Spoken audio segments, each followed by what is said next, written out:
Welcome to What the Risk? Exposing Business Blind Spots, an interview-based podcast series that discusses risk management topics. Have you ever been blindsided in a business situation? Think about your entire computer system going down, a supplier that cannot deliver, or your biggest customer declaring bankruptcy, or your new marketing strategy completely missing the mark. These are visceral what the risk moments. Your exact words may be different, but the feeling is the same. When everyone's eyes are focused on the next sale, high-impact, low-visibility risks often get overlooked. We call these blind spots, and these blind spots cause what the risk moments. I am your host, Larry Gordon of Gordon Risk Solutions. Join us on this journey as we learn to ask the right questions, expose potential pitfalls, and empower you to turn the what the risk moments into I've got this victories.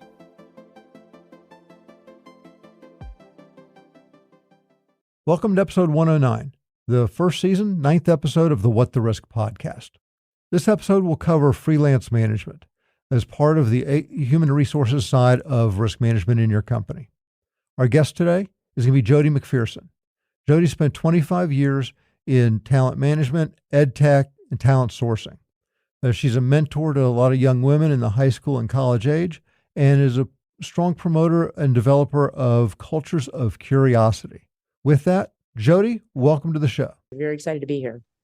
So when I first spoke to you and wanted to bring you on the show, there were a lot of things you were up to. But before we get to all of that, first tell us really about kind of what you're doing this moment and anything that you want to give from a background perspective. Sure. Well, I'm a parent of two teenagers, one in college and one about to go there. And when we founded Work Simplr about 2 years ago, our goal was to pay it forward. And I was right in the thick of my own college students having to figure out their careers, how to get paid work, and of course, COVID, So it really introduced me to some of the challenges and struggles that not only students, but businesses and people face in general in the world of work. And it led me to do a lot of research while I was home over COVID, and also to really explore how I could pay it forward with some of my experience. I spent about 25 years in Edtech at the intersection of the future of work. And I think there's a lot of things that could be made more visible to companies and people looking to change careers. And there's some things and pitfalls to avoid, some risks, and then there's some opportunities that people just don't know about. So I'm really excited to be on this journey and have an opportunity to really shape the future in a positive culture, and a culture that, we're not so dependent on a job, but we have more ownership because we have a deeper understanding of the process and methodology as we move forward. Well, terrific. So if I know you and I know how busy you are, give us a little bit of insight of other things you're working on besides just this business.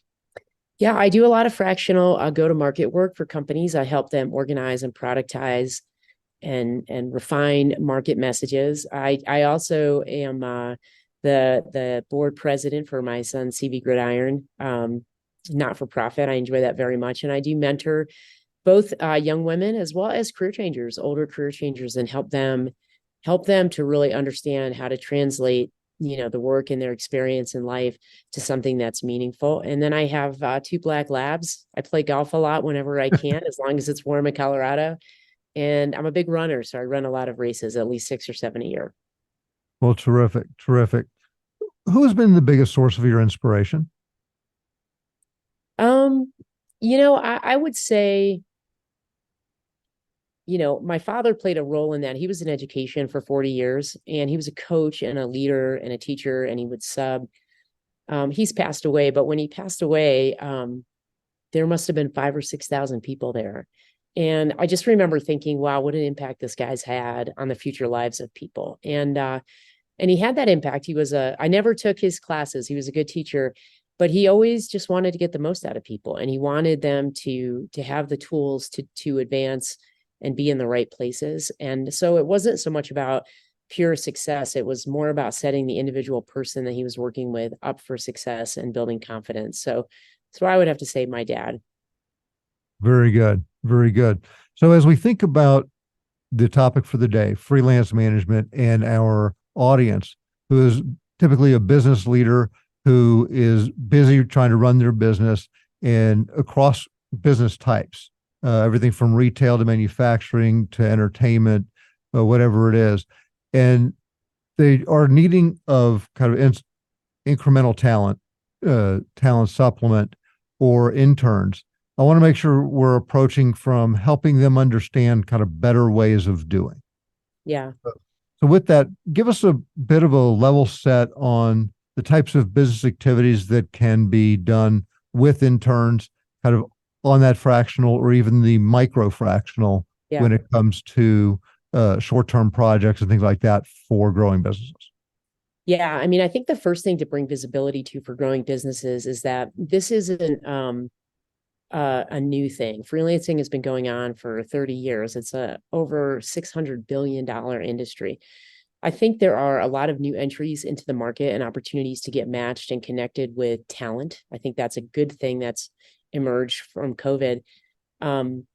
I think from my standpoint, the freelance marketplace, it shifted from access to talent that you couldn't get access to an online world where it's saturated with talent.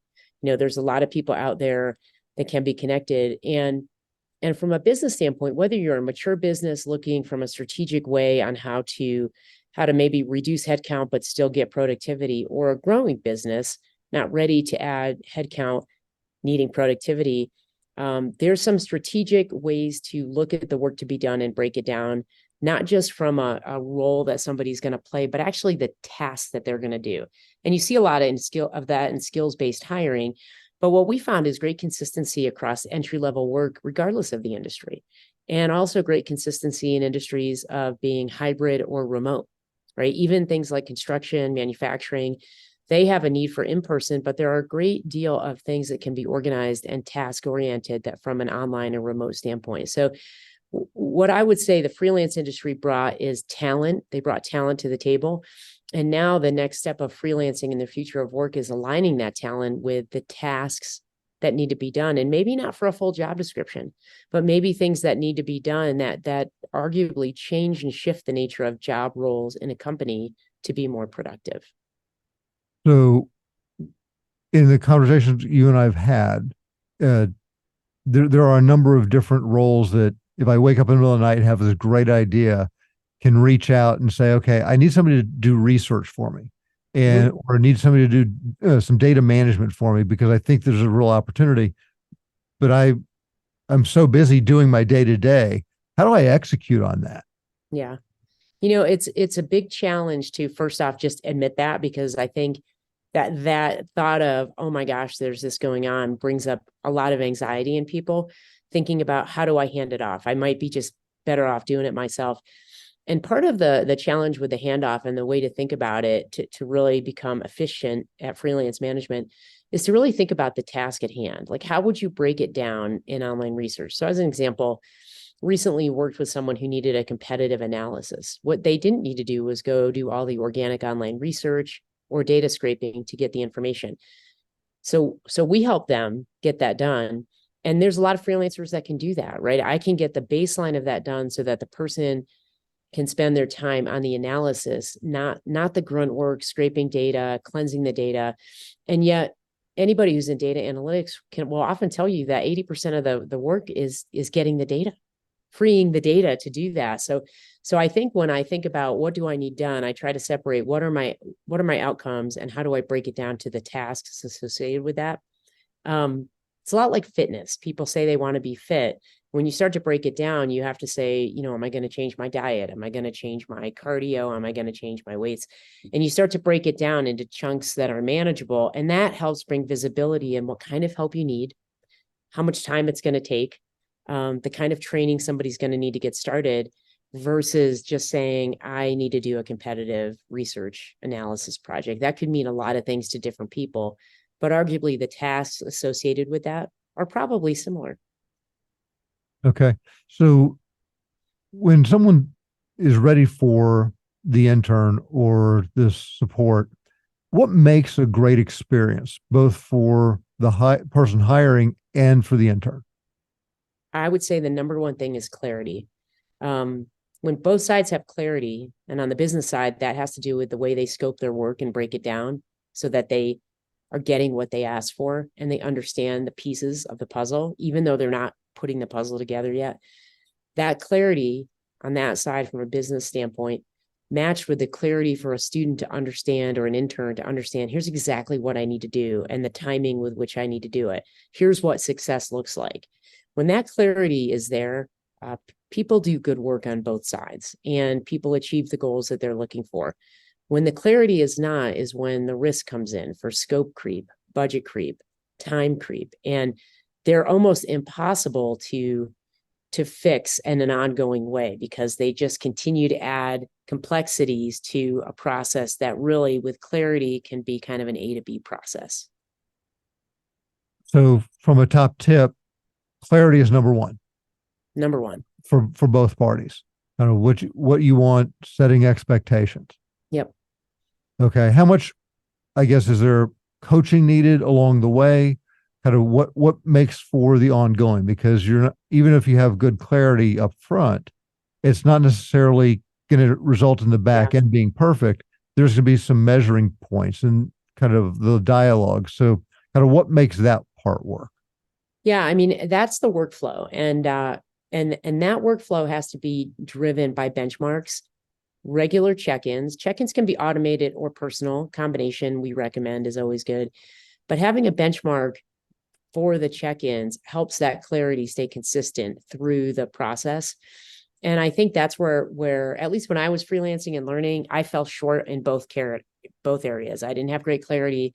And then even when I did, I often didn't continue to document that clarity. And it didn't have to be an arduous task to document it, but it had to be consistent through the process, because in an iterative way, things are much easier to solve than when they go too far astray, which we all know inherently. It's just executing upon that in any scope of work or any project is hard. So iterative monitoring and iterative check-ins against a benchmark really keep us accountable to that initial clarity.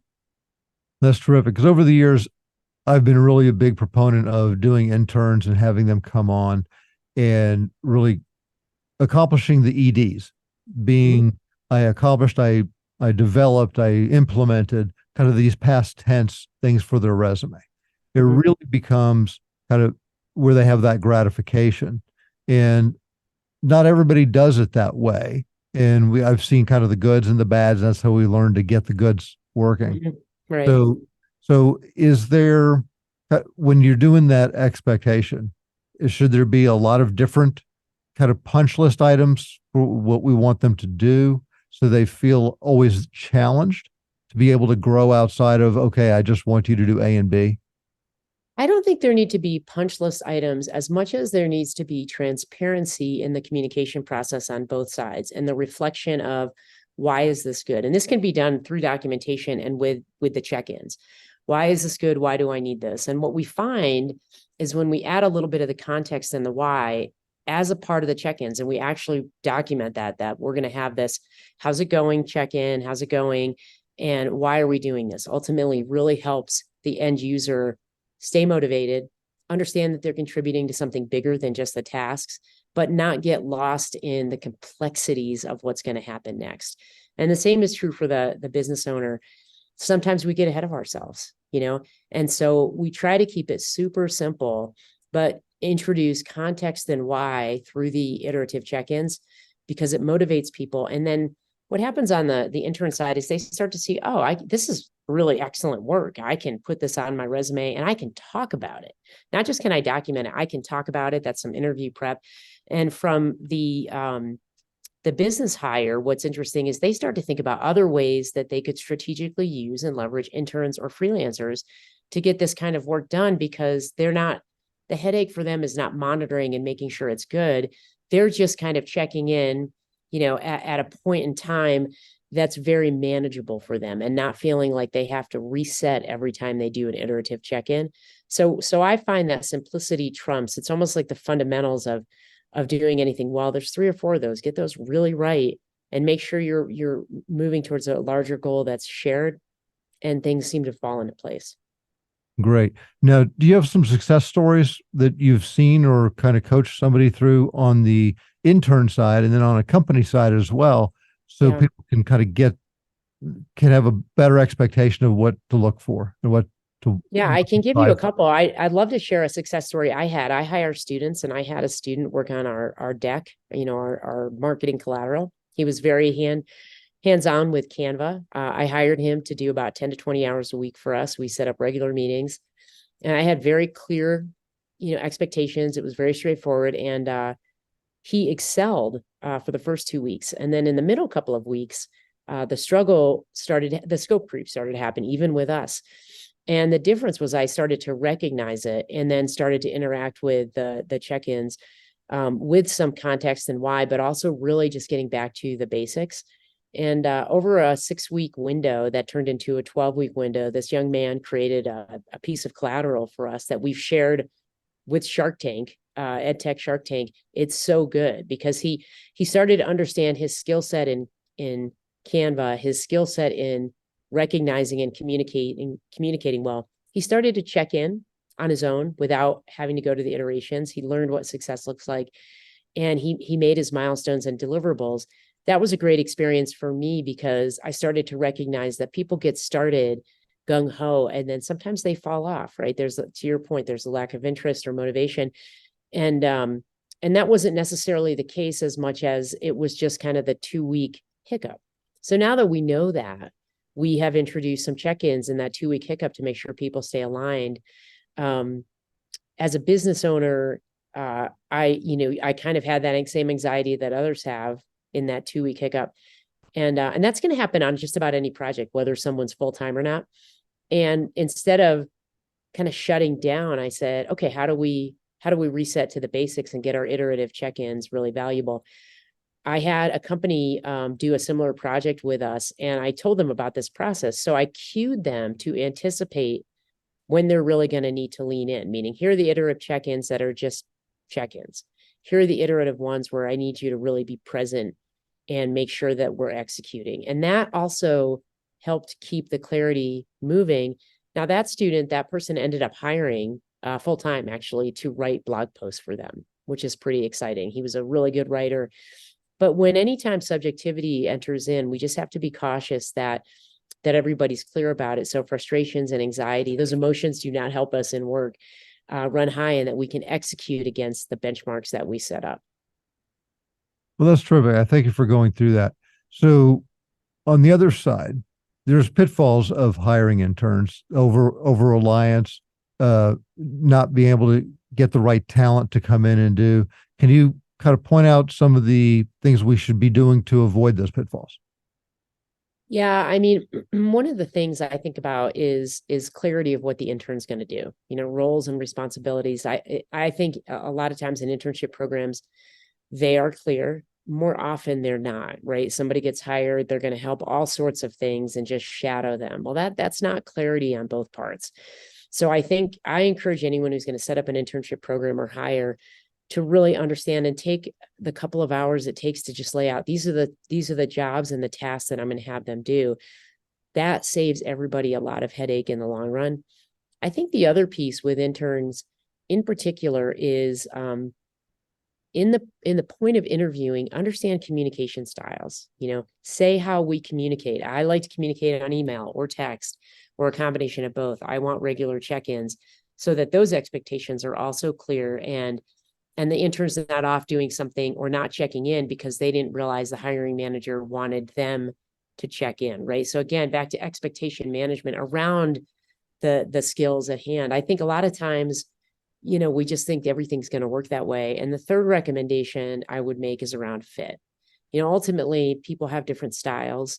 I think for intern level work, the skills are entry level enough consistently across the board that things can get done. But if the fit's not there and the communication expectations on both sides aren't there and the clarity is missing in the beginning, the risk is very high that they might get through the internship program, but you likely won't get the work done you need, nor will the intern have an experience that they can speak to. Well, terrific. So I want to focus a little bit on your business for the moment, uh, from the perspective of your relationship and resources with the universities from a sourcing perspective for someone that may wake up and say, hey, do I need to call Jodi and I need this particular talent? Can Jodi help me? Kind of how do you work with your partners in the university areas and things like that? Yeah, we have about 200 plus university partners, and we work through their student and career services as well as their department chairs to advertise. There's no cost to the school. So we give them a playbook that they can use to advertise digitally in their Canvas classrooms on their site that suggests that students can go here. This is a credible place to go get online work. And we also work with Handshake, which is a company that does a lot of posting of jobs for students through career services. And then we work through student groups, and clubs, government, Panhellenic, athletic clubs, where you've got leadership. And particularly in those groups, those students have a lot of things going on. So they like to find work around their activities, not just their school activities, but their other activities. So between those 4 connection points at the school, we have great visibility there. And right now we have access to about 5 million college students through those 200 schools. And by the end of 24, we'll be up to 1,000 schools. And we continue to sign partnerships with alliances to generate more interest and also more credibility for the work that students are going to do, that they know they're not just going to get matched. They're going to get some micro training. They're going to get exposure to things that are resume worthy and beyond a livable wage. So this is really not for kind of a startup that needs it, but also for even a larger company that they just have small projects that they need to do, because otherwise they have to go through a long HR process to get somebody for a very short period of time. It sounds like you disintermediate a lot of that. Yeah, exactly. And I think that the more as we grow, we reach HR departments with that in mind to say, hey, if you've got people who need to get work done in a project capacity or recurring ongoing work, we can help. And we can help you get visibility into your future talent pipeline.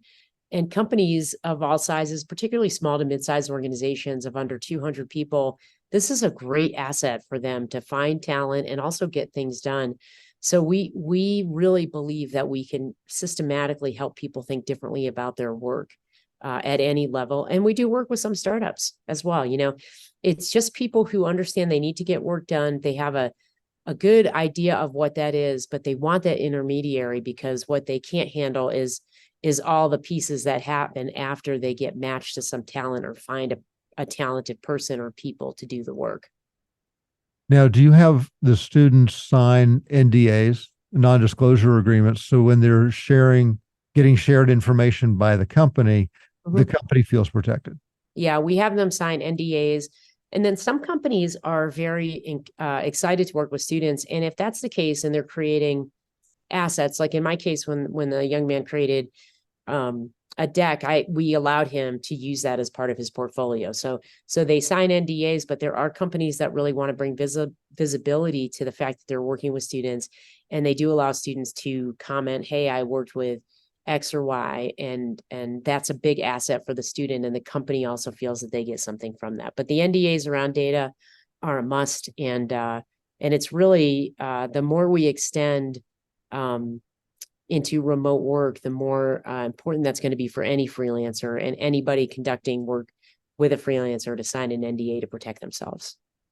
Terrific. So when it comes to freelance management, are there questions that I should have asked you that I haven't, that you want to make sure that our audience understands?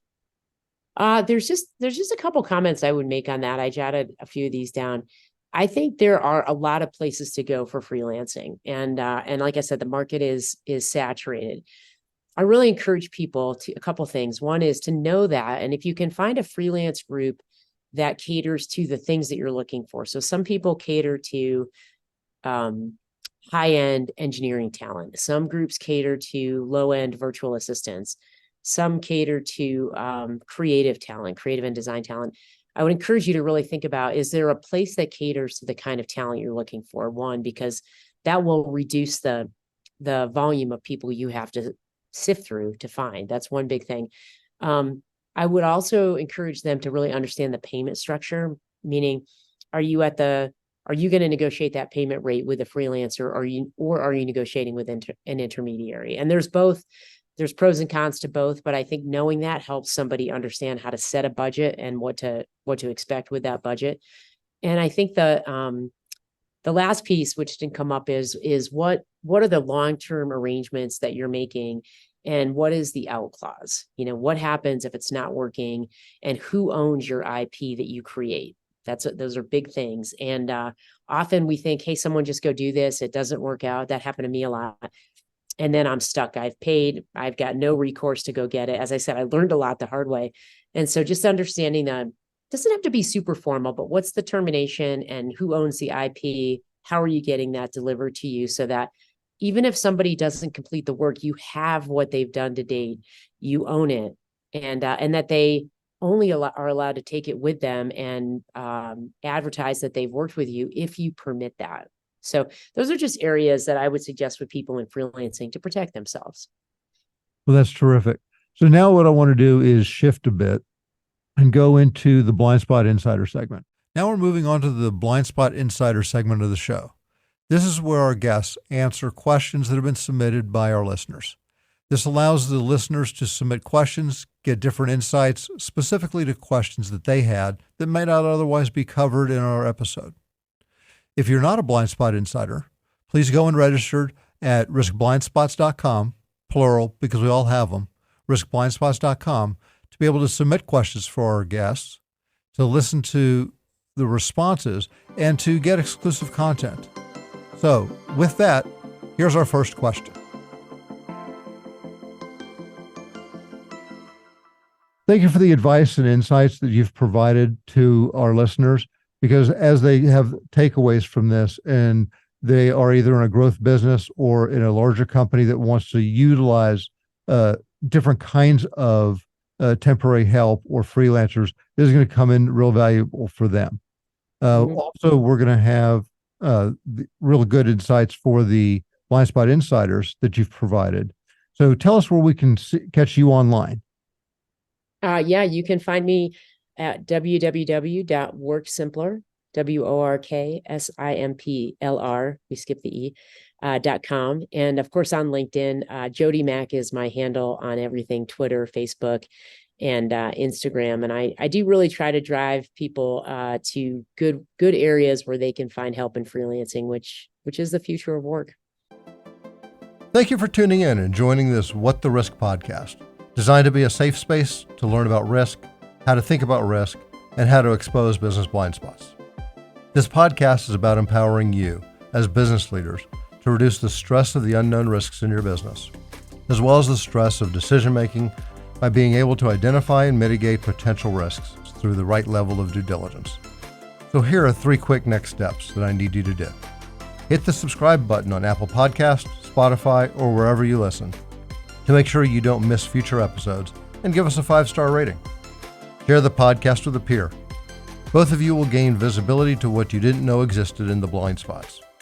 And go to riskblindspots.com, that's plural because we all have them, riskblindspots.com, to become a Blind Spot Insider. You'll get exclusive advance notice of the next 2 episodes, so you can submit questions, topics, and suggestions for our show.